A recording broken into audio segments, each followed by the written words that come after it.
Halo, Assalamualaikum warahmatullahi wabarakatuh. Kembali lagi bersama saya, Sherin Aziza, dengan NIM 206510057.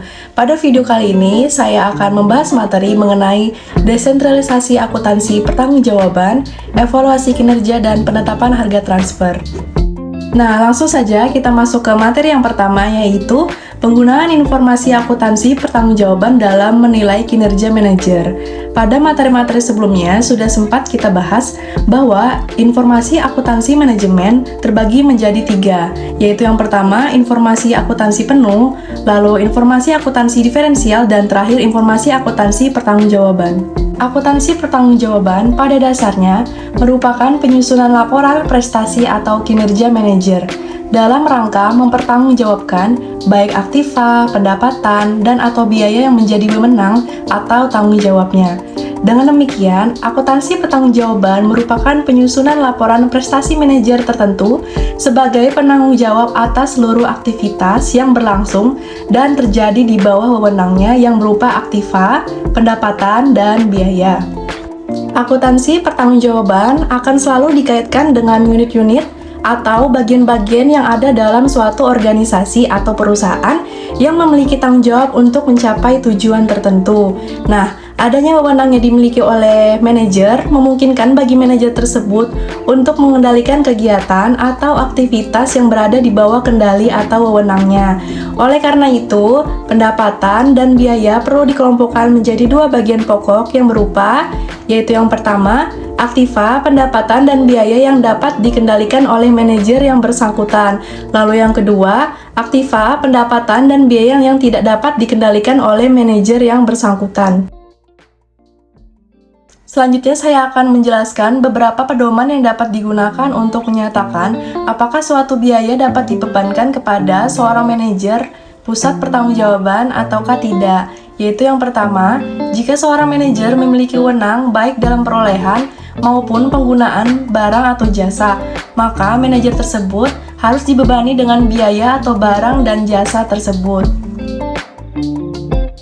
Lalu yang kedua, jika seorang manajer tidak mempunyai wewenang dalam memutuskan perolehan barang atau jasa, akan tetapi dapat mempengaruhi secara signifikan atas pemakaiannya melalui tindakannya sendiri, maka manajer tersebut dapat dibebani dengan biaya yang dapat dipengaruhinya tersebut. Lalu yang terakhir, yaitu apabila manajer puncak memutuskan agar manajer tertentu menaruh perhatiannya sehingga dapat membantu manajer lain yang bertanggung jawab untuk mempengaruhi biaya tersebut. Selanjutnya adalah pusat pertanggungjawaban. Pusat pertanggungjawaban adalah setiap unit kerja dalam organisasi yang dipimpin oleh seorang manajer yang bertanggung jawab atas aktivitas yang dilakukan atau unit organisasi yang dipimpinnya. Dalam kaitan ini, suatu organisasi terdiri dari kumpulan dari beberapa pusat pertanggungjawaban. Keseluruhan pusat pertanggungjawaban ini membentuk jenjang hierarki dalam organisasi tersebut. Pusat pertanggungjawaban pada dasarnya diciptakan untuk mencapai sasaran tertentu. Jadi, sasaran dari masing-masing individu dalam pusat pertanggungjawaban itu harus diusahakan agar selaras, serasi, dan seimbang dalam usaha mencapai sasaran umum dari organisasi secara keseluruhan. Nah, berdasarkan statement tersebut, jadi ada 4 tipe pusat pertanggungjawaban yang didasarkan kepada sifat masukan dalam bentuk biaya dan keluaran dalam bentuk pendapatan ataupun secara bersama-sama, yaitu yang pertama ada pusat pendapatan atau revenue center, lalu pusat pembiayaan atau cost center, pusat laba atau profit center, dan yang terakhir pusat investasi atau investment center. Dikarenakan informasi akuntansi pertanggungjawaban merupakan informasi biaya, pendapatan, dan aktiva yang dihubungkan dengan manajer yang bertanggung jawab terhadap pusat pertanggungjawaban tertentu, dalam penyusunan anggaran, tim manajer dalam organisasi merencanakan biaya dan pendapatan yang menjadi tanggung jawabnya di bawah koordinasi manajemen puncak. Pelaksanaan anggaran tersebut memerlukan informasi akuntansi guna memantau sampai seberapa jauh tiap manajer tersebut melaksanakan rencananya. Informasi akuntansi pertanggungjawaban yang berkaitan dengan masa yang telah lalu atau informasi historis akan bermanfaat untuk Yang pertama, penilaian atas kinerja manajer suatu pusat pertanggungjawaban tertentu. Adanya pemberian wewenang kepada manajer suatu pusat pertanggungjawaban memungkinkan manajer tersebut memiliki akuntansi pertanggungjawaban, persepsi, dan pemahaman yang jelas mengenai peran yang tertuang di dalam anggaran. Dalam proses penyusunan anggaran, setiap manajer diberi peran dan tanggung jawab untuk dapat mencapai sebagai sasaran perusahaan. Lalu yang kedua adalah untuk pemberian motivasi terhadap manajer suatu pusat pertanggungjawaban. Motivasi merupakan suatu kondisi adanya keinginan dengan penuh kesadaran untuk melakukan sesuatu aktivitas atau tindakan guna mencapai tujuan tertentu. Adanya pertanggungjawaban yang harus dilakukan oleh manajer pusat pertanggungjawaban dapat memberikan motivasi bagi manajer yang bersangkutan. Sasaran yang telah ditetapkan dalam anggaran atau anggaran yang ditetapkan dengan cermat dan cara memperhatikan unsur dan teknologi dapat digunakan sebagai ukur minimal yang harus dicapai. Informasi akuntansi pertanggungjawaban sebagai alat dalam pengendalian manajemen.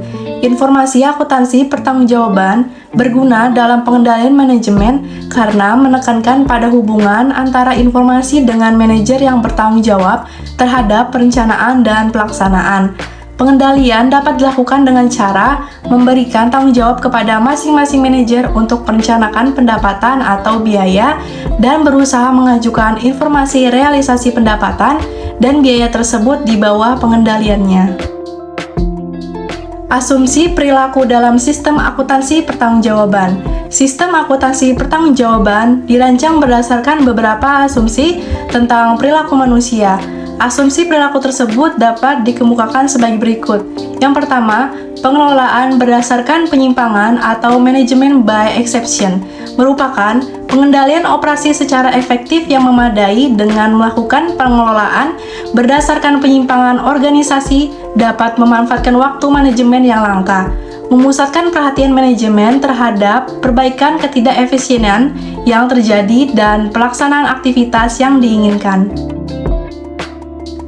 Ada beberapa kelemahan dalam perilaku manajer bila dikaitkan dengan manajemen berdasarkan pengelolaan atau manajemen by exception. Antara lain, yang pertama, manajemen sering memberikan perhatian mereka dengan segera terhadap penyimpangan yang merugikan atau unfavorable variance dan daerah yang mengandung masalah yang telah nyata.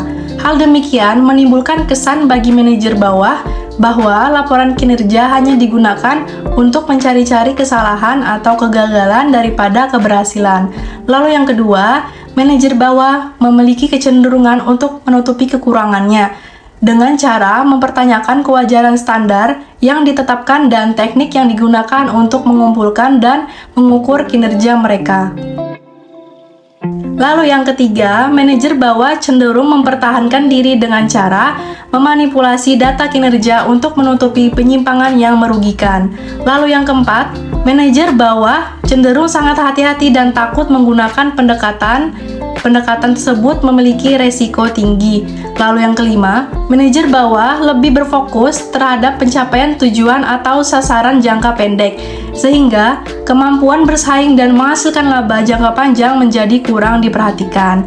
Dan yang terakhir, cenderung menghilangkan daya kreativitas dan kemampuan inovasi manajer bawah. Hal ini karena kreativitas dan inovasi juga dipengaruhi oleh kesediaan manajer atas untuk menerima kegagalan yang menyertai kreasi dan inovasi.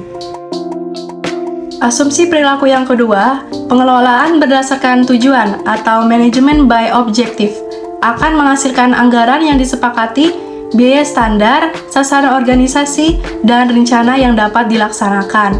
MBO atau Management by Self-Control merupakan serangkaian prosedur formal atau setengah formal yang dimulai dengan penetapan sasaran dan dilanjutkan dengan penelaahan kinerja. Kondisi lingkungan yang diperlukan untuk dapat diterapkannya manajemen berdasarkan sasaran secara efektif antara lain, manajemen puncak harus menetapkan arah yang akan dituju oleh perusahaan secara menyeluruh sehingga dapat dipakai manajer bawah sebagai dasar dalam menetapkan sasaran pertanggungjawaban masing-masing. Lalu yang kedua, manajemen puncak dan manajemen pusat pertanggungjawaban harus menyelaraskan antara sasaran perusahaan dengan kebutuhan individu dan aspirasi karir kelompok kerja. Yang ketiga, motivasi akan meningkat apabila masing-masing percaya bahwa dengan pencapaian sasaran perusahaan sekaligus akan tercapai juga kepuasan kebutuhan mereka. Dan yang keempat, apabila terjadi keserasian sasaran perusahaan dan sasaran individu, akan terjadi internalisasi sasaran perusahaan sebagai sasaran individu, sehingga terjadi keserasian di antara sasaran tersebut.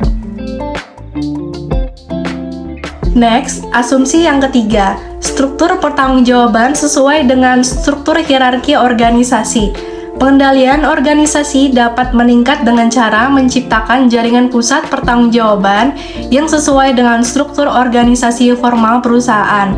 Melalui struktur organisasi, manajemen melakukan pendelegasian wewenang untuk melaksanakan tugas khusus kepada manajemen yang lebih bawah.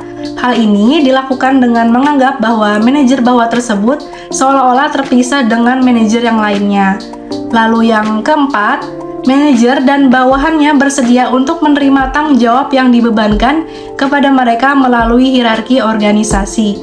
Kesediaan manajer bawah untuk menerima tanggung jawab sangat dipengaruhi oleh persepsi mereka terhadap kebijakan dan pengendalian atas sumber daya manusia dan sumber daya fisik yang diperlukan untuk penyelesaian tugas. Adanya partisipasi atau keikutsertaan manajer bawah dalam menetapkan sasaran dengan cara menerapkan sistem akuntansi pertanggungjawaban akan dapat meningkatkan komunikasi antar bagian di dalam perusahaan tersebut. Asumsi yang terakhir adalah sistem akuntansi pertanggungjawaban mendorong kerjasama, bukan kompetisi. Hal ini dapat dilakukan dengan menerapkan sistem akuntansi pertanggungjawaban sehingga dapat memperlihatkan posisi aktivitas tiap manajer dalam aktivitas perusahaan secara keseluruhan. Cara demikian dapat menimbulkan persepsi bahwa pusat pertanggungjawaban yang dipimpinnya merupakan bagian yang penting perusahaan secara keseluruhan. Semangat kerjasama akan lebih meningkat karena memperoleh keyakinan bahwa mereka sedang menuju pada sasaran yang sama.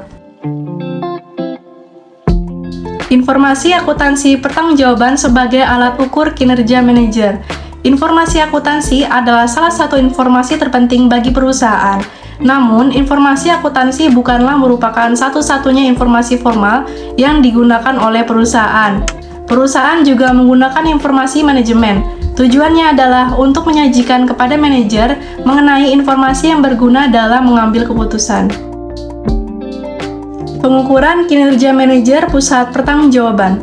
Prestasi kerja atau yang biasa juga disebut kinerja adalah kontribusi yang dapat diberikan oleh suatu bagian pencapaian tujuan perusahaan.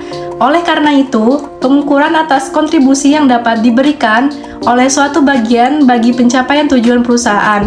Dalam mengevaluasi pengukuran kinerja, manajer pusat pertanggungjawaban ada 3 kriteria, yaitu yang digunakan adalah efisiensi, efektivitas, dan ekonomis. Metode pengukuran kinerja. Metode pengukuran kinerja merupakan suatu hal yang penting dalam proses perencanaan dan pengawasan. Melalui pengukuran, perusahaan dapat memilih strategi dan struktur keuangannya dan menemukan phase out terhadap unit-unit bisnis yang tidak produktif. Beberapa metode yang dapat digunakan antara lain analisa rasio, anggaran, balance scorecard, economic value added atau EVA, dan benchmarking.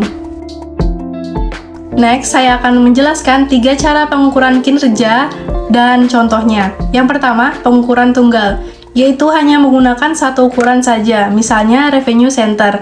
Prestasinya diukur hanya berdasarkan jumlah penjualan. Lalu yang kedua, pengukuran ganda, yaitu menggunakan lebih dari satu tolak ukur, misalnya revenue center. Prestasinya diukur berdasarkan kuantitas barang terjual, nilai penjualan, struktur langganan, kemudahan penagihan piutang. Dan yang terakhir, pengukuran gabungan, yaitu tolak ukur yang digunakan banyak dan berbeda jenis. Misalnya profit center, prestasinya diukur berdasarkan laba berapa tahun berjalan dan kualitas. Sekian penjelasan saya pada video kali ini. Semoga apa yang saya sampaikan dapat bermanfaat bagi teman-teman semua. Saya akhiri, kurang lebih yang mohon maaf. Terima kasih. Wassalamualaikum warahmatullahi wabarakatuh.